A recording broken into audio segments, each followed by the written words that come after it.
মারধর, ভাঙচুর ও ভয়ভীতি দেখানোর অভিযোগে ব্যবসায়ী নাসির উদ্দিন মাহমুদের দায়ের করা মামলায় চিত্রনায়িকা পরীমনির বিরুদ্ধে চার্জ গঠন করেছেন আদালত।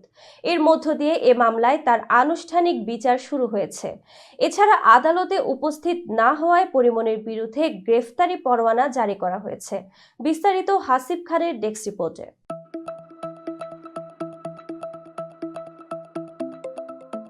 রোববার ২৬ জানুয়ারি শুনানি শেষে ঢাকার চিফ জুডিশিয়াল ম্যাজিস্ট্রেট আদালত তার সময় আবেদন নামঞ্জুর করে এ আদেশ দেন।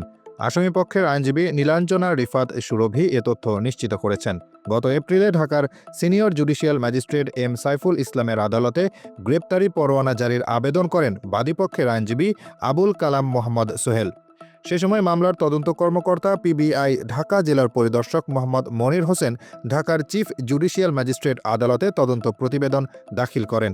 প্রতিবেদনে আসামি পরীমনি ও তার costume designer Junaid Baghdadi Jimmy ওরফে জিমের বিরুদ্ধে বাদীকে মারধর ও ভয়ভীতি দেখানোর অভিযোগের সত্যতা পাওয়া গেছে বলে উল্লেখ করা হয়।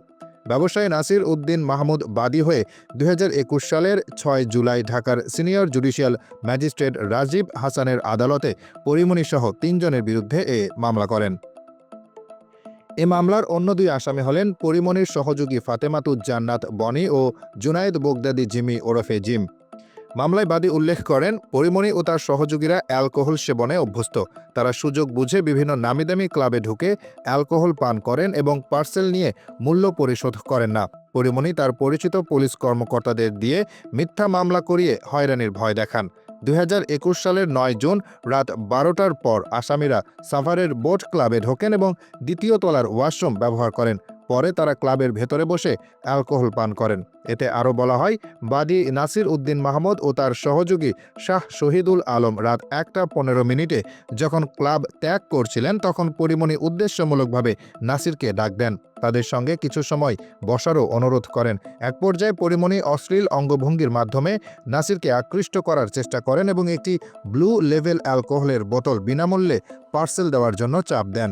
নাসির উদ্দিন এতে রাজি না হওয়ায় পরীমনি তাকে গালমন্দ করেন।